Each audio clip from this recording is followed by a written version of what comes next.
বাংলাদেশের সাথে ভারতের সম্পর্ক কিভাবে ম্যানেজ করা হবে তা দিয়ে বাংলাদেশের ভবিষ্যৎ নির্ধারিত হবে। ভারতকে ডিল করতে না পারলে আমাদের স্বাধীনতা সার্বভৌমত্ব থাকবে না, হায়দ্রাবাদ আর কাশ্মীরের মতো খাইয়ে ফেলবে। আমাদের কালেকটিভ মেমোরিতে জায়গায় রাখতে হবে কিভাবে হাসিনাকে সাপোর্ট দিয়া বাংলাদেশকে ধ্বংসের শেষ সীমানায় নিয়ে আসছিল ইন্ডিয়া, বাংলাদেশের উপরে কিভাবে চাইপা বসছিল। আপনি এটা বুঝতে পারবেন খুব ভালোভাবে যখন আপনি দেখবেন ওই ছবিগুলা, যখন ইন্ডিয়ান হাই কমিশনারদের বাংলাদেশের পলিটিশিয়ানদের সাথে যখন কথা বলতো তখন তাদের বডি ল্যাঙ্গুয়েজ দেখবেন, তারা যেভাবে বসে কথা বলে। দেখেন এই যে দোরাই স্বামীরা, দেখেন ও দোরাই স্বামী না, ও বাংলাদেশের স্বামী হয়ে উঠছিল। দেখছেন দেখছেন বাঞ্চত কেমনে বসছে। একজন পূর্ণাঙ্গ সচিবও না, কিন্তু একজন অতিরিক্ত সচিবের পদমর্যাদা, একজন রাষ্ট্রদূতের, সে একটা মন্ত্রীর সামনে কেমনে বসে, কেমনে কথা বলে। দেখেন ও ডিক্টেট করতেছে বড় লাটের মতো। আর হাসিনার মন্ত্রী শালা ভালসিউন, ও মনে হয় প্রভুর সামনে বসে আছে, দেখে মনে হচ্ছে না কেন্দ্রে দিবে। আবার দেখেন রাজশাহীর সিটি মেয়র, প্রতিমন্ত্রী পদমর্যাদা একজন, সরকারি হাই কমিশনের সামনে কিভাবে বসে। তবে আজকে আমি খুব খুশি, আগের টোলামন্ত্রীর সামনে প্রণয় ভার্মা বসেছে কিভাবে, দেখেন মনে হচ্ছে প্রণয় ভার্মাই কেন্দ্রে দিবে। সাব্বাস বড় ভাই, আপনাদের অভিনন্দন, টুপি খোলা অভিনন্দন। আপনাদের টোলামন্ত্রী বলে ডাকবো না, আপনি রেসপেক্ট আর্ন করছেন। এই প্রণয় ভার্মা আসাদুজ্জামান খান কামাল আর কুমড়া পটাশের সঙ্গে যখন বসে তখন ক্যাঙ্কা করে বসে, দেখেন দেখেছেন এইটা সে পাশাপাশি দেখান। আহ্বানের বড় ভাই আর কুমড়ো পটাশ আর আসাদুজ্জামান খান কামাল তিনজনেরটা পাশাপাশি দেখান, দেখেছেন। তো ওই জিঙ্কা করে বসিছে প্রণয় ভার্মা, এটা ফোরা হইলে না ইঙ্কা করে বসে রোগীরা। তো বড় ভাই জেনারেল জাহাঙ্গীর সাহেব এটা যদি পাসার পড়ার কারণে বসে থাকে ইঙ্কা করে, তাহলে গেলে আপনার ক্রেডিট দেবো না, থুকু কয়ে গেল প্রশংসা ঘুরে নেব। যাই হোক, বাংলাদেশের উপরে ভারতীয় প্রভাব কিভাবে কাজ করে, অনেকভাবে করে, এর একটা দিক দিয়ে কাজ করে, সেটা আমরা কখনো আলাপ করি না। আজকে ওই আলাপটা করবো। আর একটা গুরুত্বপূর্ণ দিক দিয়া ইন্ডিয়া আমাদের উপরে বহুমাত্রিক ভাবে প্রভাব বিস্তার করে, সেটা আলাপ। ধরেন জাতিসংঘ, আন্তর্জাতিক সংস্থাগুলা, এগুলো বিভিন্ন দপ্তরে যারা বাংলাদেশ দেশ নিয়ে কাজ করে তারা কারা? বেশিরভাগ ক্ষেত্রে এরা ইন্ডিয়া। ধরেন একটা এক্সাম্পল দিই, আইএলও বাংলাদেশ চ্যাপ্টার দেখা হয় কোথায় থেকে? দিল্লি থেকে। দিল্লিতে আইএলওর আঞ্চলিক অফিস, ওইখান থেকে আপনি ওইখানদের কর্মকর্তাদের দেখান তো, এটা সাহেব লিস্ট আছে ওইখানে ওদের ওয়েবসাইটে, দেখেছেন দেখেছেন 80% ইন্ডিয়া, আরো বেশি হবে হয়তো। এখন দেখেন হাসিনা আমলে HRW বিবৃতি দেয় শ্রমিকদের অধিকার নিয়ে, কিন্তু আইএলও কোনোদিন দিচ্ছে কোন শ্রমিক অধিকার নিয়ে কথা বলছে? এই যে এত শ্রমিক মারা গেল, গুম হইল, খুন করলো এত শ্রমিককে, কোনোদিন কিছু বলছে? কিচ্ছু বলে নাই। আন্দোলন করতে যায় নিখোঁজ হয়েছে কতজন দেখেন, কখনো বিবৃতি দিছে? দেয় নাই। শ্রমিকদের আন্দোলন করতে গিয়া পুলিশের গুলিতে নিহত হয়েছে, আইএলও কোনোদিন বিবৃতি দিছে? আচ্ছা আমিনুলকে, যে শ্রমিক নেতা, এটা একটা খুবই সেন্সেশনাল ঘটনা ছিল, আপনি জানেন না? আমিনুলকে তুলে নিয়ে যায় র্যাব, তারপরে ক্রসফায়ারে দিয়ে মারে, তারপরে মাইরে ফেলায় দিয়ে যায় ডেড বডি। অনেকদিন আগের কথা, আজকে আশুলিয়াতে, অনেকে হয়তো জানেন না। আইএলও কোনোদিন বিবৃতি দিছে? দেয় নাই। কিন্তু এই এখন দেখবেন এই যে শ্রমিক এলাকাতে গ্যাঞ্জাম হইতেছে না, এখন দেখবেন আইএলও কি বলে, সে এসে বলবে তোমরা সিবিআই আছে। সিবিআই মানে জানেন তো, শ্রমিকদের পক্ষে কথা বলার বৈধ প্রতিনিধি। এটা আন্তর্জাতিক আইনে স্বীকৃত, মানে কালেকটিভ বার্গেনিং এজেন্ট বলে। শ্রমিকদের পক্ষে কথা বলবো। প্রত্যেকটা প্রতিষ্ঠানে, প্রত্যেকটা শ্রমিক এলাকায়, প্রত্যেকটা ইন্ডাস্ট্রিতে একটা করে সিবিআই থাকে। ইভেন আমি যেখানে চাকরি করি প্যারিসে, সেখানে এই কোম্পানিরও সিবিআই আছে। হাসিনা আমলে কিন্তু সিবিআই ছাড়া চলতে পারবেন, বিশেষ ত্রিকোঠায় মাপ। হাসিনা বা আওয়ামী লীগ ক্ষমতা থাকলে যেভাবে ডিল করে বাংলাদেশের সাথে, অন্য কেউ ক্ষমতা থাকলে ঠিক উল্টাভাবে ডিল করবে। মানে আওয়ামী লীগ ক্ষমতা থাকলে তাদের পৌরুষ, পেশাদারিত্ব, এথিক্স, নৈতিকতা সব পোতায় যায়। আবার অন্য কেউ ক্ষমতা আসলে তখন দিল্লির আইএলও কর্মকর্তাদের পৌরুষ জেগে ওঠে। এটা হইতেছে আমাদের সমস্যা, বড় সমস্যা। জাতিসংঘ সহ সকল আন্তর্জাতিক প্রতিষ্ঠানকে আমরা আহ্বান জানাই, আমাদের কখনো ভারতের সাথে একসাথে রাখবেন না। মানে আমাদেরকে যখন ট্রিট করে তখন ভারত যেই গ্রুপে থাকে সেই গ্রুপে আমাদের রিপোর্টিং যেন ভারত না হয়। পাকিস্তান আর ভারত কি একই অঞ্চলে আছে? নাই তো। জাতিসংঘের আন্তর্জাতিক সংস্থা ভারতকে দক্ষিণ পূর্ব এশিয়ার আওতাধীন আঞ্চলিক অফিস থেকে দেখা হয়, যার কেন্দ্রবিন্দু সাধারণত ব্যাংকক হয়, নিউ ইয়র্ক হয় অথবা দিল্লি। অন্যদিকে পাকিস্তানকে সাধারণত পশ্চিম এবং মধ্য এশিয়ার আওতাধীন আঞ্চলিক অফিস থেকে পরিচালনা করা হয়। আমাদেরকেও বাংলাদেশকে পশ্চিম আর মধ্য এশিয়ার অফিস থেকে দেখা হোক, এটা জাতিসংঘের কাছে আমাদের দাবি। এইটা আমাদের পররাষ্ট্র মন্ত্রণালয়কে বলতে হবে। কোনোভাবেই যেন আমাদের সাথে ইন্ডিয়ার কোনো ধরনের এইখানে যোগাযোগ না থাকে, আমরা একই গ্রুপে থাকবো না। থাকলে আমাদের ওরা বাম্বু দিতেই থাকবে। এইবার আর একটা প্র্যাকটিক্যাল উদাহরণ দেখাই। আসেন আমরা কয়েকটা নাম দিকে, আপনারা অন্যভাবে নিয়েন না, মানে দামগুলো দেখেন না। দেখেন বাংলাদেশে কাজ করতেছে এমন একটা আন্তর্জাতিক প্রতিষ্ঠানে, ধরেন ড্যানিশ রিফিউজি কাউন্সিলের কান্ট্রি ডিরেক্টর, কি নাম? সুমিত্রা মুখার্জি। ক্রিস্টিয়ান এইড, কি নাম? পলাশ দাস। প্ল্যান ইন্টারন্যাশনাল, কি নাম? Kabita Bose. World Vision, Suresh Bartlett. Concern World Wide, Suresh Kumar Agarwal. Oxfam, Ashish Damle. CARE, Ramdas. Save the Children, Suman Dasgupta. কিছু কিছু ক্ষেত্রে হয়তো পরিবর্তন হয়ে গেছে, এমন হইতে পারে, আমি তো নেট থেকে নিছি নামগুলা, কিছু কিছু ক্ষেত্রে হয়তো হয়ে গেছে যে এখন চলে গেছে, কিন্তু আপনার যেটা আমি বলতে চাইতেছি সেটা হচ্ছে বেশিরভাগ আন্তর্জাতিক সংস্থার হেড ইন্ডিয়ান।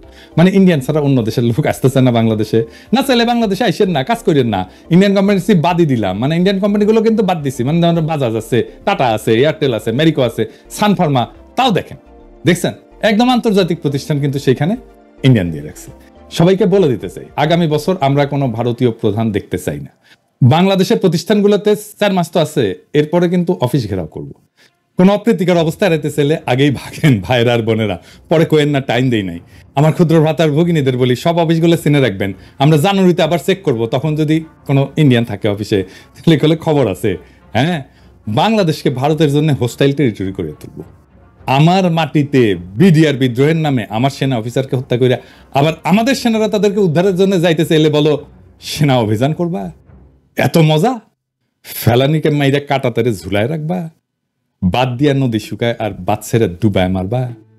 আমাদেরকে উই পোকা বলবা আর হাসিনাকে ক্ষমতায় রাখবা, আমাদের বুকের উপর দিয়ে ট্রানজিট নিবা?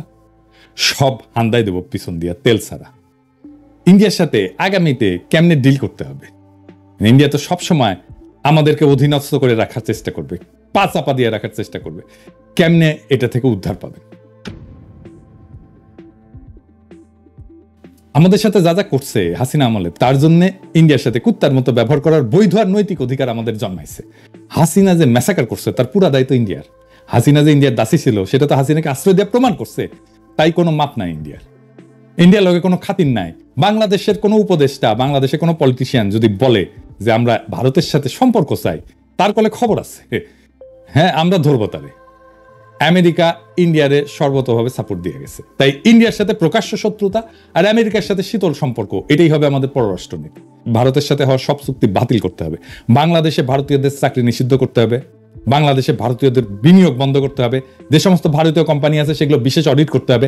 বাংলাদেশের শ্রম আইন, পরিবেশ আইন আছে না, কর পরিশোধ করছে কিনা, ভ্যাট পরিশোধ করছে কিনা, কোনো অনৈতিক কাজ করছে কিনা, এগুলো দেখতে হবে। আমি একটা এক্সাম্পল দিতে পারি কেমনে ধরা যাবে। হ্যাঁ, যেমন সান ফার্মা বাংলাদেশে কাজ করে না, ইন্ডিয়ান ফার্মা। ওই সান ফার্মা তো ডাক্তারদের ঘুষ দিয়ে প্রেসক্রিপশন লেখা হয়, এটা প্রমাণ করা 1-2 এর কাজ। এই অ্যালিগেশনে এই কোম্পানিকে বন্ধ করে দেওয়া যায়। সব ইন্ডিয়ান কোম্পানি ঘাপলা আছে, সেগুলো ধরা হবে।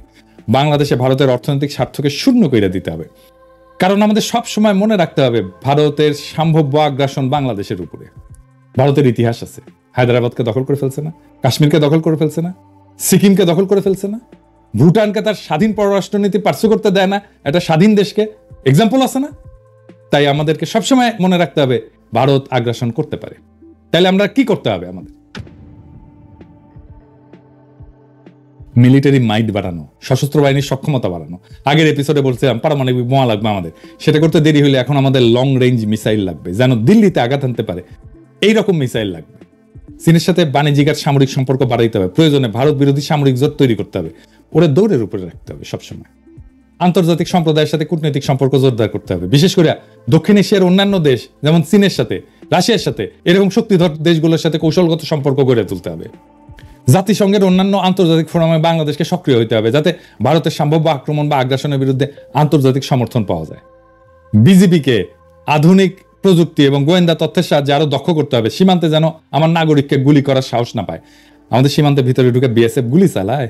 এইবার আমাদের বলতে হবে, আহো ভাতিজা আহো, আমাদের সীমানার মধ্যে ঢুকলে ট্যাঙ্গে রাখা হবে, পা উপরে মাথা নিচে। ট্রেনিং তো আছে, এই ঠোলা মেরে ট্যাঙ্গে রাখা হয়েছিল না, কামটা ভালো হয়েছিল কলে। হাসিনাক পেলে একইভাবে ট্যাঙ্গে রাখা হয়নি, ওই ইতালিক মুসলিনিতে একইভাবে ট্যাঙ্গে রাখা হয়েছিল। তাই আমাদেরকেও বর্বর করতে পারবে না। আপনি একটা বিএসএফ ট্যাঙ্গে রাখেন, ওই আর জিন্দগিতে বাংলাদেশের নাগরিকের উপরে গুলি চলবি না, বাংলাদেশে সীমান্ত ক্রস করে ভিতরে ঢুকবি না, লিগে রাখতে পারেন। এবং আমাদের একটা জাতীয় ঐক্য তৈরি করতে হবে শিশু অবস্থা থেকে।